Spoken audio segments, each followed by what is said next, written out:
an open letter to President Bola Ahmed Tinubu by civil society group against defamation initiative.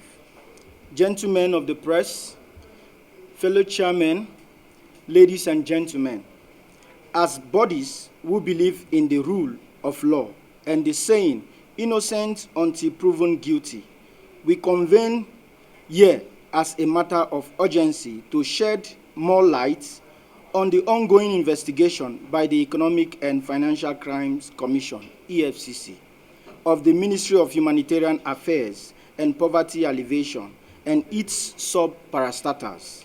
Recall that President Bola Ahmed Tinubu, in fulfilling one of his campaign promises to weed out corruption, ordered the suspension of the Minister of Humanitarian Affairs and Poverty Alleviation, Dr. Betta Edu, for proper investigation into some unusual ways and means in the ministry. This is a global standard approach of governance in order to ensure there is no interference of the investigation. Since then, some media outlets have projected captivating headlines, although mostly inaccurate, in order to ridicule the image of the minister. The anger from fellow Nigerians is well justified. To communicate clearly by stating that the ministry is being investigated for funds transaction that predated years before Dr. Betta Edu became the minister.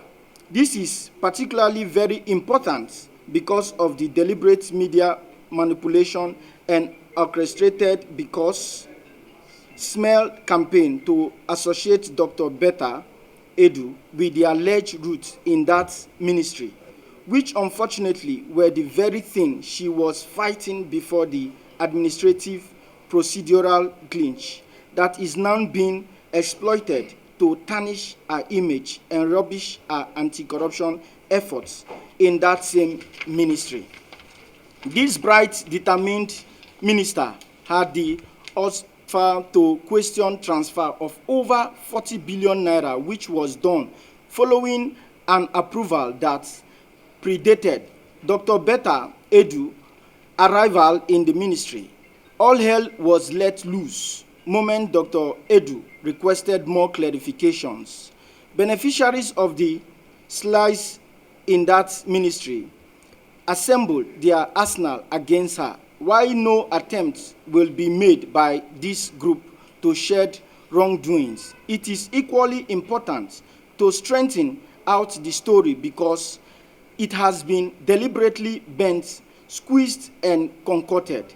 We clearly do not support the transfer of the 585 million naira or any other sum of government funds to any private account, as it has been alleged. However, let us be clear, this private account under reference in the 585 million naira saga does not belong to Dr. Betta Edu, nor is she signatory to it. Let us be clear also that from all available facts, the minister has nothing to do with the 30 billion naira that has been recovered or any amount that is still missing.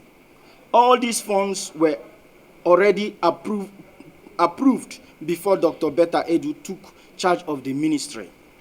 Upon arrival, the people undoing the growth of our country understood her body language, and a trap was set for her. We stand corrected to say that as of now, in this country, many parastatals or ministry heads, including the military, request funds to be released for certain projects or operations. Certain methods are put in place to actualize the goals. But she basically relied on people's guidance on the way and means she can achieve success in her task of responsibility. It was known to her she is relating with wrong people who see her proactive measures as challenges to an already established task in this ministry. I beg your pardon. Thankfully, President Bola Ahmed Tinubu was once a senator and governor. He understands very well that this dark working exists without which nothing can be achieved except someone who has experience and resourceful as President Bola Ahmed Tinubu creates a paradigm shift, which is by no means an easy task, and he knows it. Over the years, Dr. Betta Edu has proven that she cares about reaching out and caring for people unconditionally. She has proven track records from her previous position. This glitch, which helped uncover 30 billion naira and would help change the way lobbyists twist many well-meaning government officials. Consequently, it is clear by now that she is not involved in any of billions being attached to her name by some media houses. Therefore, as we patiently await the full report of the investigation, we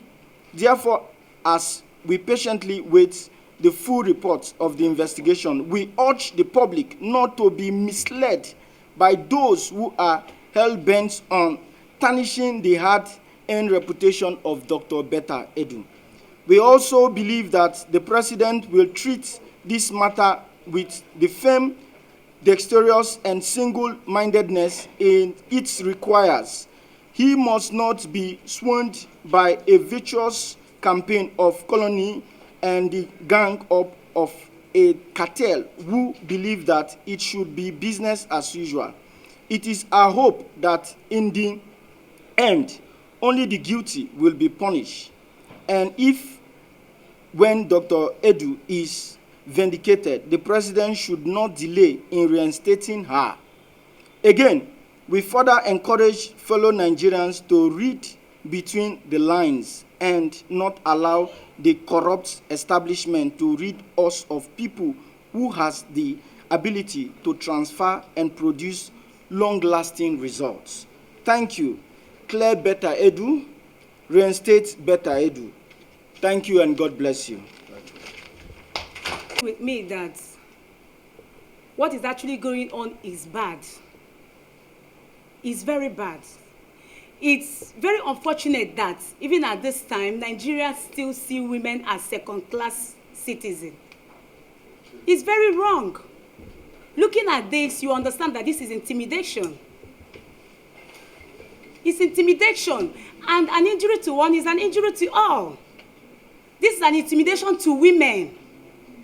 It is a way to say, why should we, maybe all the women that are into politics, they should not support them because we already have a wrong one. It's a lie. We are asking the government, we are asking the good citizens of Nigeria to come up and stand for Betta Edu. Let them do the right thing. Let them do the investigation and stop the media trial. It's very wrong. They should stop suppressing the women. Enough is enough.